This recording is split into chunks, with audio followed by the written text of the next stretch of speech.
해피 마더스데이. 저는 여러분의 기도 덕분에 휴스턴 집회 잘 마치고 돌아왔습니다. 기도해 주신 여러분들께 감사드립니다. 할렐루야. 오늘은 뜻깊은 어머니 주일입니다. 먼저 부모님 되신 여러분 건강하시고 평안하시고 다윗왕처럼 아침에 깰 때마다 기쁘고 즐거운 생애 되시기를 주님의 이름으로 축원합니다. 그런데 금년에도 어머니 주일을 맞고 보니 세월이 너무 빠르다는 것임. 세월이 유수같이 흘러갑니다. 옛날 모세의 말대로 공중의 새처럼 날아가는 것이 이 세월입니다. 우리 인생이라는 것이 고생과 슬픔이 있고 염려와 근심, 걱정과 아픔이 있는 고해와 같은 그런 세상이지만은 그러나 막상 지나놓고 보면 세월이 날아가듯 빨리 지나갔음을 실감할 수 있습니다. 어머니라는 이름은 언제나 불러봐도 좋고 그리운 이름이 어머니라는 이름임. 어머니, 우리 어머니, 세상에서 제일 좋은 우리 어머니. 어머니, 우리 어머니, 나를 제일 사랑했던 우리 어머니.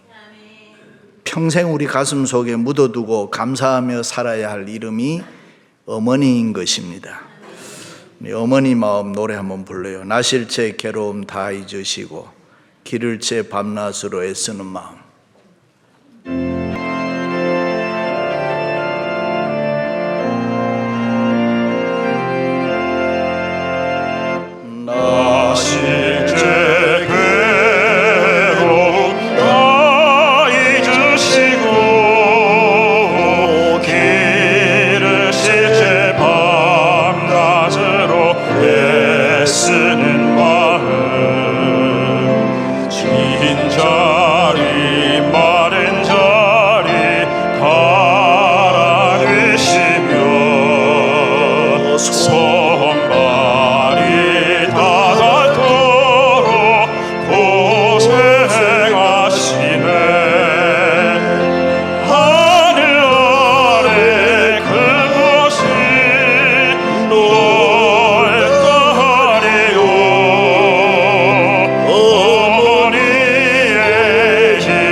우리나라는 옛날부터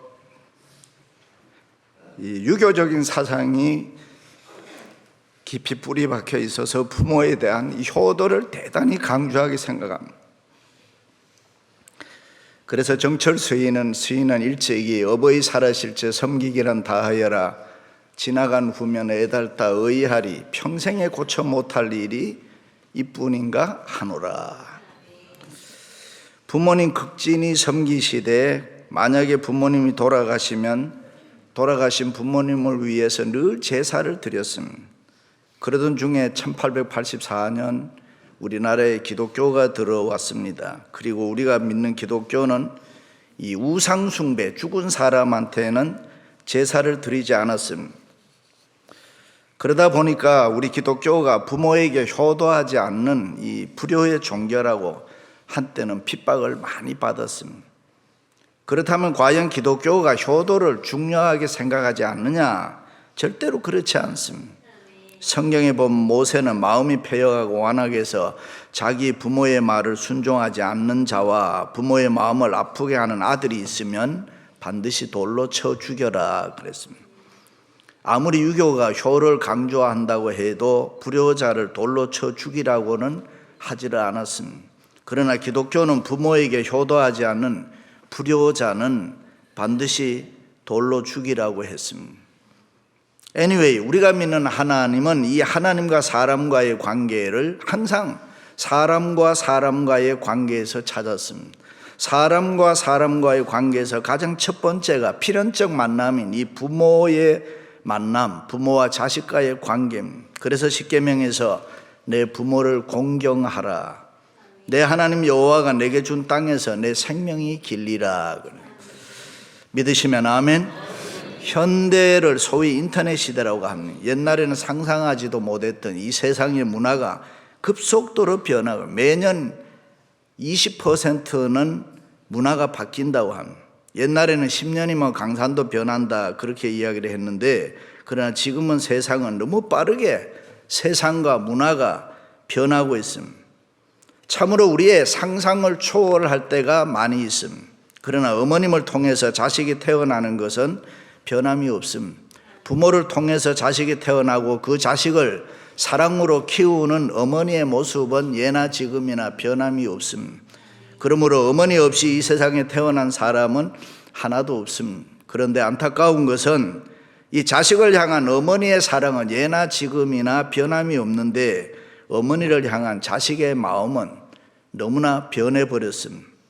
특별히 이민을 와서 우리가 살고 있는 이 미국 사회는 청교도 신앙을 비롯해서 좋은 것도 너무 많이 있지만은 그 문화가 극단의 개인주의, 이기주의, 상업주의입니다. 모든 구조가 자기 중심화가 되어 있습니다. 자기 절대화가 되어 있습니다. 기독교가 주장하는 이타주의, 남을 사랑하고 남을 위해 희생을 하려고 하지를 않습니다. 그래서 잘못하면 믿음으로 산다는 성도들도 이 사회의 흐름을 따라서 남편은 남편이고 아내는 아내고 부모는 부모고 자식은 자식이다, 그런 개념이 강해서 가족 공동체 의식이 없어졌습니다. 부모를 우습게 알고 이 사회의 문화와 사회의 책임을 돌리고 효성과 덕을 잃어버리는 경향이 많이 있습니다. 그러나 부모를 공경하는 효도는 기독교 윤리요, 신앙의 표준임, 사회 도덕과 윤리의 기초가 부모 공경하는 일입니다. 부귀영화를 누렸던 솔로몬 왕은 내 부모를 즐겁게 하며 너 낳은 어미를 기쁘게 하라, 소위 그 딱 틀리네 선한 도리라고 했습니다. 그 시작이 효도에 대한 말씀, 신앙과 효도가 하나임을 가르쳐 주는 것입니다. 다시 말해 부모에 대한 효도가 하나님께 대한 신앙과 맥락을 같이 한다 그 말입니다. 솔로몬 왕은 우리가 그렇게 살면 주어지는 축복이 많이 있는데 건강, 장수, 지혜, 명철, 부와 명예, 영광 수없이 많이 나열했습니다. 할렐루야. 그렇습니다. 내 부모를 공경하라, 이것은 하나의 계명이고 명령입니다. 선택의 여지가 없습니다. 무조건적이고 절대적인 것입니다. 우리는 반드시 그렇게 살아야 됩니다. 아멘. 동양의 도덕을 이야기하면 삼강오륜입니다. 그런 삼강에서 제일 먼저가 부의자강, 아버지와 아들과의 관계를 이야기합니다. 그리고 올인에서 제일 먼저 강조되는 것이 부자 유친, 아버지와 아들 사이에는 친함이 있어야 한다는 것입니다. 그렇습니다. 도덕은 효도에서 출발하는데 이 세상은 변해도 하나님이 만드신 자연법칙, 도덕법칙은 절대로 변하지 않습니다. 그 도덕법칙 1조가 부모 공경하는 일입니다. 그러므로 예수 믿는 우리 크리스찬들은 하나님도 잘 섬겨야 되지만은 부모님도 잘 섬겨야 할 줄로 믿습니다. 특별히 어머님을 잘 섬기세요. 아버지보다 어머니를 더 잘 섬기세요. 이런 얘기를 들어도 섭섭해할 아버지는 아무도 없습니다. 아버지 사랑보다 어머니 사랑이 더 크니까요. 자식이 싸우고 오면은 아버지는 야 병신아 왜 맞고 울고 오느냐 책망을 합니다. 그러나 어머니는 야 가자 어떤 놈이 너를 때렸나 막 욕을 하면서 씩씩거리면서 쫓아갔더니 때린 놈이 자기 맞고 온 아들보다도 적습니다. 그래도 어머니는 조그마한 놈이 왜 큰아이 때렸나. 그게 어머니 사랑입니다. 그렇습니다. 내 부모를 공경하라. 성경에 보면 원래 공경이라는 말은 하나님께 해당되는 말입니다.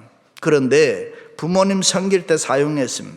다시 말해서 부모님 섬길 때에 하나님을 섬기는 것처럼 내 마음을 다해서 부모님을 섬겨라. 여기 공경하라는 말은 히브리 말로 카멜이라는 말인데 세 가지 중요한 뜻을 가지고 있습니다. 그 첫째가 순종으로 공경하라는 것입니다. 일찍이 바울은 자녀들아 너희 부모를 주 안에서 순종하라. 그러므로 그 어떤 일이 있어도 자녀는 부모를 향해서 against 하면 안 되는 것입니다. 반항한다든가 대항하면 안 되는 것입니다. 그저 순종해야 됩니다. 순종이 뭡니까? 말하는 액면 그대로 하는 것입니다.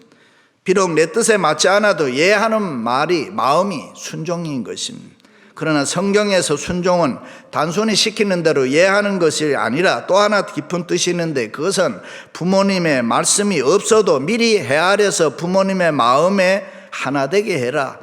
다시 말해서 부모님 마음의 사이클을 잘 맞추어서 부모님 마음과 너 마음을 일치시켜라. 그것을 순종이라고 합니다.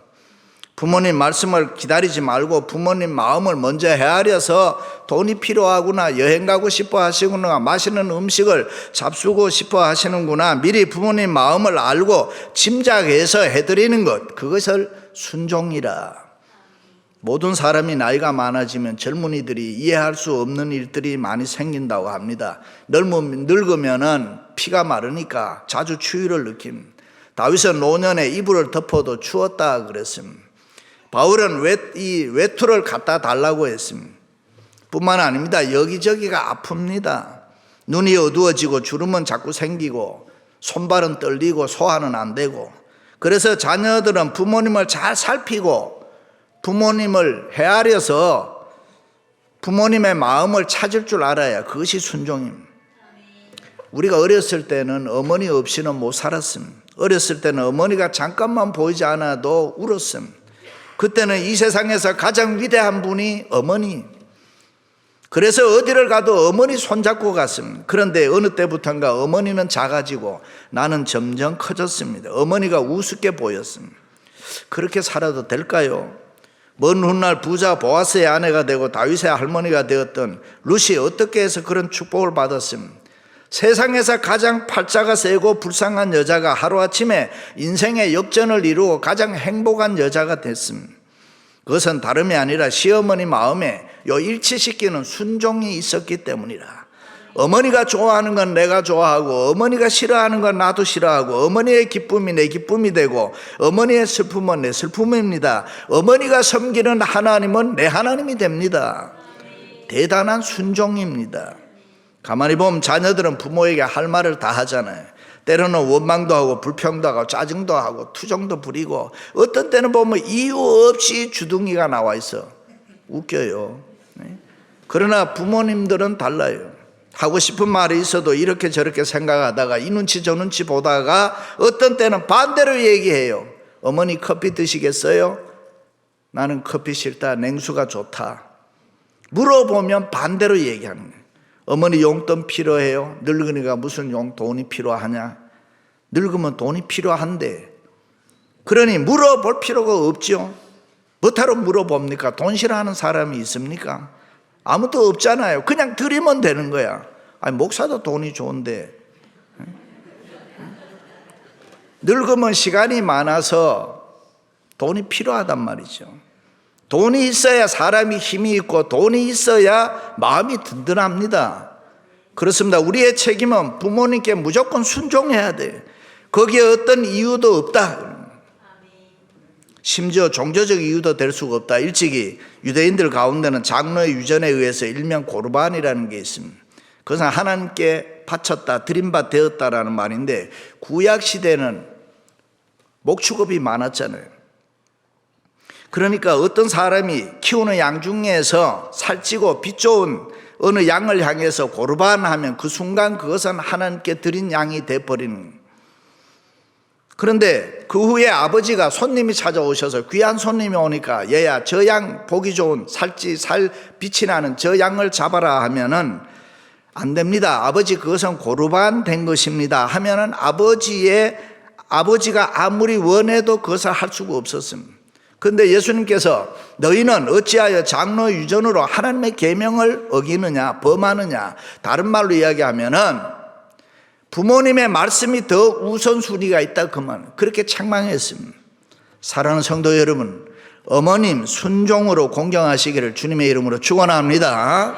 두 번째는 기쁘시게 공경하라는 것입니다. 솔로몬은 내 부모를 즐겁게 하며 너 낳은 어미를 기쁘게 하라. 그러므로 자녀들은 무조건 부모를 기쁘게 하고 즐겁게 어떻게 하더라도 웃게 해드려야 돼요. 소연의 문답을 보면 사람의 제일 되는 목적이 하나님을 영화롭게 하고 그를 영원히 기쁘시게 해드리는 거다 그랬습니다. 하나님 영화롭게 하고 기쁘시게 하는 것처럼 자녀는 부모를 기쁘시게 하고 즐겁게 하고 영화롭게 해드려야 된다. 멤피스에 부흥회 갔을 때 제가 엘비스 프레슬리가 살았던 집을 구경한 적이 있습니다. 보통 사람들은 살았을 때 돈을 벌어요. 그런데 엘비스는 죽고 난 이후에도 돈을 많이 벌어요. 왜 죽은 사람이 돈을 벌 수 있을까? 그것은 어머니를 기쁘시게 해드리고 싶어서 엘비스는 어머니를 위해서 노래합니다. 그것이 여러분이 잘 아는 Amazing Grace. 어머니를 기쁘시게 해드리는 이 노래를 부르고 소위 히트치고 떴다는 거 아닙니까? 그렇습니다. 우리는 어머니가 기뻐하는 일을 해야 하나님이 복을 주십니다. 그런데 어머니는 어머니인데 시어머니와 친정어머니는 또 달라요. 요즘 미국에 오래 살다 보면 꼭 그렇지는 않습니다만 옛날에는 시어머니와 친정어머니가 가끔 집에 오면은 부부는 역할 분담을 잘해야 돼. 가령 시어머니가 오면 아들은 어떤 일이 있어도 부엌에 들어가면 안 돼. 며느리가 부엌에 들어가서 열심히 음식하고 정신없이 바쁘게 뛰어야 됩니다. 와이프가 안쓰럽다고 해서 아들이 부엌에 들어가면 그날은 큰일 나는 날이고 어머니 기분이 확 접쳐지는 날. 반대로 친정어머니가 오면은 사위가 부엌에 들어가서 밥하고 설거지하고 다 해야 돼. 딸은 가만히 앉아서 과일이나 깎고 그러면 어머니는 좋아하는 거예요. 무슨 얘기입니까? 자기 어머니를 위해서 어머님이 기뻐하고 어머니가 좋아하는 일을 하라. 어머님이 싫어하는 것은 하지 말고 어머님이 기뻐하시는 일을 해라. 저희 어머님이 몸이 안 좋으실 때에 제가 밤에 들어가면은 저하고 함께 있는 시간을 그렇게 좋아했어요. 건강이 안 좋으실 때 캔서로 힘들어 하실 때니까 이 물고기 헤엄치면 좋다는 그런 이야기를 해서 제가 항상 가면 어머니 반드시 이렇게 누우시게 하고 다리를 좌우로 밑에서 이렇게 흔들어 드리면은 이게 통증이 심한 사람은 몸을 이렇게 흔들어 주면 좋단 말이죠. 그래서 계속 그래요. 그러면 그냥 그게 그렇게 좋아하시는 어린아이처럼 좋아하는. 그런데 그 시간이 오래 가지 않더라고요. 나이 많아 늙으면 자녀들이 만져주면 그렇게 좋으시다. 야 징그럽다고 하면서도 등도 두들겨주고 손발을 만져주고 그렇게 하면 기분 좋아하고 기쁘시다. 뉴욕대학의 크리저 박사는 사람의 손에는 감촉을 느낄 수 있는 게 5만 개가 넘는다. 그래서 손으로 이 손 안에 오장육부가 다 있다고 하잖아요. 이 손이 얼마나 중요해요. 그래서 박수할 때도 크게 하고 박수 이래 좋다는 말이 이 손 안에 다 있단 말이죠. 그래서 손을 터치하면 혈액 속에 있는 헤모글로빈의 산소 운반 작용을 촉진시키는 거예요. 그러니까 손으로 만져주고 손으로 터치하고 이러면 너무 좋은 거예요. 그것도 늙은 어머니들은 더 좋은 거예요. 이게 쉬운 얘기를 하면 자주 만져주면 재생 능력이 생긴다 이 말입니다. 그러니까 여러분 그냥 내버려두는 피부보다는 만져주는 게 좋다는 거예요. 그리고 부모님이 기뻐하시는 거는 자녀들이 교회를 열심히 다니고 신앙생활 잘하고 봉사 열심히 하면 그것도 또 좋은 일이다. 그것도 기쁜 일이다.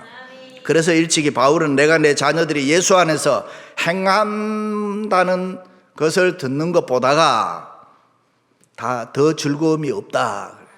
사랑하는 성도 여러분, 어머니를 기쁘시게 공경해 드리시기를 주님의 이름으로 축원합니다. 할렐루야. 마지막으로는 존경심으로 공경하라는 것입니다. 내 부모를 공경하라. 요 공경하라는 말은 최고로 높여드려라. 그냥 이 세상에서 제일 가는 분으로 높여드려라.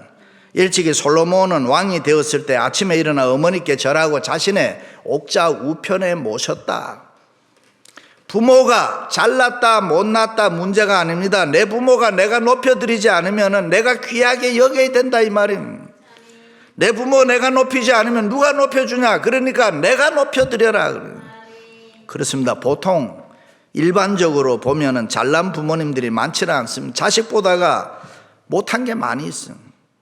많이 배우지 못하고 건강도 약하고 벌써 영어를 우리가 못하잖아요. 컴퓨터도 우리가 자녀들만큼 못하잖아요. 스마트폰의 펑션 기능이 뭐에 돌아가는지도 잘 몰라. 우리는 미국의 문화 역사 뭐 이런 거 자녀들만 못하잖아요. 자식보다 못한 게 많이 있어도 자식이 어려움을 겪으면은 그 곁을 떠나지 않는 게 누구냐? 어머니라는 거예요. 가장 사랑하는 사람이 나를 어머니입니다. 와이프가 아닙니다. 생킨틴 제일에는 사형수와 종신수감자들이 대부분이라 하는데, 근데 이들이 죄수들이 면회오는 가족을 이렇게 보면은 범인들이 처음에 구속돼 가지고 들어왔을 때는 와이프나 형제들, 친구들이 그래도 자주 찾아온다고 합니다. 그러나 막상 이 사람들이 판결을 받아서 사형이나 종신형이 확정되면 그 다음부터는 찾아오는 사람이 없다는 거예요. 어차피 죽을 거니까 볼 일도 없다는 거죠. 그런데 오직 한 사람, 이 어머니는 찾아온다는 거예요. 모든 인생이 살아보면 알지만 같은 여자인데 이 와이프라는 여자와 어머니라는 여자는 전혀 다른. 어머니 사랑은 투명해요. 와이프의 사랑은 색깔이 있습니다. 어머니의 사랑은 진짜입니다. 와이프의 사랑은 가짜가 섞여 있습니다. 어머니의 사랑은 계산이 없습니다. 와이프의 사랑은 계산이 많습니다. 아멘도 안 하네.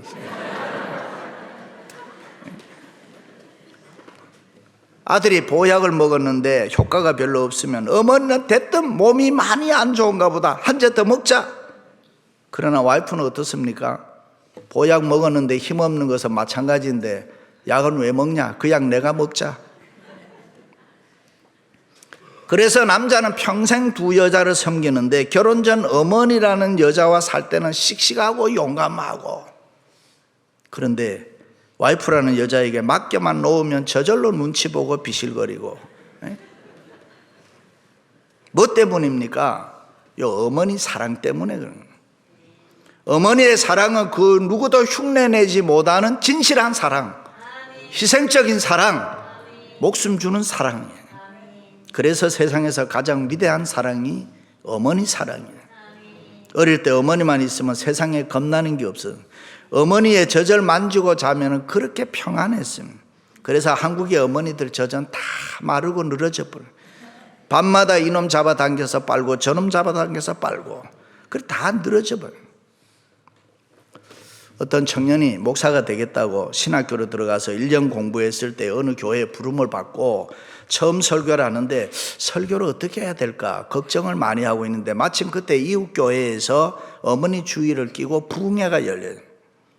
배울 수 있는 좋은 기회라고 생각하고 이 청년이 참석했습니다. 강사 목사님이 설교하는데, 여러분 내가 지금까지 안아본 여자 중에서 가장 가슴이 따뜻한 여자는 다른 남자의 아내였습니다. 그가 우리 어머니입니다. 그러니까 교인들이 와 하고 은혜를 받는단 말이죠. 아, 설교를 듣고 있던 전도사님이 설교는 저렇게 하나 보다. 원고를 잘 정리해서 부름받은 교회에 가서 처음 설교를 하니까 연습은 얼마나 많이 했겠어요. 그리고 합니다. 여러분, 제가 지금까지 안아본 여자 중에서 가장 가슴이 따뜻한 여자는 다른 남자의 아내였습니다. 거기까지는 좋았는데 너무 긴장하니까 생각이 잘 안 나는 거예요. 그 다음 설교가 생각이 안 나니까 설교 듣는 교인들의 분위기가, 아니 저 청년이 무슨, 저 전도사님 무슨 얘기하려고 저렇게 하나, 분위기가 이상해졌습니다. 그것을 보고 전도사님이 당황해서, 그런데 그 여자가 누군지 생각이 나지 않습니다. 이래. 어머니 가슴은 따뜻한 가슴, 어머니 가슴은 따뜻한 사랑, 가장 평안한 가슴이 어머니 가슴. 할렐루야. 그렇습니다. 잘났든 못났든 내 부모를 내가 최고로 존경할 때에 하나님께서 내게 복을 주신다. 일찍이 예수님께서 누구든지 하나님의 뜻대로 행하는 자는 다 참 내 부모요 내 형제라. 우리 그리스도인들은 이 내 육신의 부모를 다 초월해야 됩니다. 우리 교회 공동체 안에는 지금 우리 옆에 계신 분이 우리들의 어머니요 아버지요 형제요 자매다. 특별히 연로하신 어른들, 장로님, 권사님들, 우리 교회는 내 부모님 섬기시듯이 순종으로 기쁘시게 존경심으로 공경해서 약속의 복을 다 받아 누리시기를 주님의 이름으로 축원합니다.